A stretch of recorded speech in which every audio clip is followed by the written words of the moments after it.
This past week, a fan on Twitter posted a four-man image that included NFL quarterbacks Patrick Mahomes, Lamar Jackson, Deshaun Watson, and surprisingly to some, Drew Lock, with the caption, "The future of the NFL." Baltimore Ravens linebacker and teammate to Jackson, Matthew Judon, took exception to the fan's tweet and offered up a commentary of his own that some in Broncos country, maybe most in Broncos country, perceived to be as disrespectful to Lock. There's no doubt it was a shot across Lock's bow and it was absolutely shade thrown Lock's way, but Judon's tweet shouldn't be taken so seriously by fans. In fact, it could be nothing but good for the Denver Broncos' young quarterback. Let's not forget, Lock is coming off a rookie season in which he appeared in just 5 games, starting them all. And while Lock did lead the Broncos to a 4-1 record, outside of his record-breaking performance in Week 14 at the Houston Texans, he didn't exactly have the same type of barn-burning debut as Watson had as a rookie back in 2017. That doesn't mean that Lock didn't show a lot, because he did. Lock proved in his first start that he knows how to feed his weapons early and often and play well enough to defeat a division foe.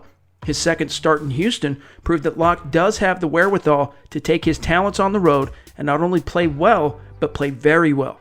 His third start in the freezing wet snow at Kansas City showed his toughness and represents the only loss he had as a rookie. His fourth start showed that Lock can overcome an early 10-point deficit and still cruise to victory in the second half. And his fifth and final start versus the Oakland Raiders showed that he can win ugly with less than stellar play. Lock showed a lot in his rookie year, which is why the Broncos have already anointed him the starter heading into 2020. Lock's rookie campaign was a great initial step into the NFL, and based on how solid he was, it would not surprise me to see him take a quantum leap forward in year 2, similar to Mahomes and similar to Jackson. All 3 of the other quarterbacks mentioned in the original tweet were in the playoffs this year, but it's important for fans to keep in mind that each has had at least one full season as a starter under his belt. Based on his 4-1 record as a starter, something tells me that given a full 16-game sample size, come this time next year, we could be talking about Lock and the Broncos following suit and playing in the NFL playoffs. Judon's tweet cannot be mistaken for anything other than shade and disrespect toward Lock, but let's keep it in perspective. And don't think Lock didn't notice.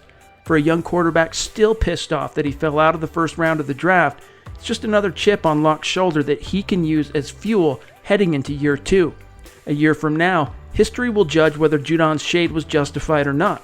But after seeing what Lock accomplished as a rookie, despite injuring his thumb and experiencing a 10-week exile on injured reserve, I'm not putting anything past him or sleeping on this talented young signal caller. For Mile High Huddle and Sports Illustrated, I'm Chad Jensen.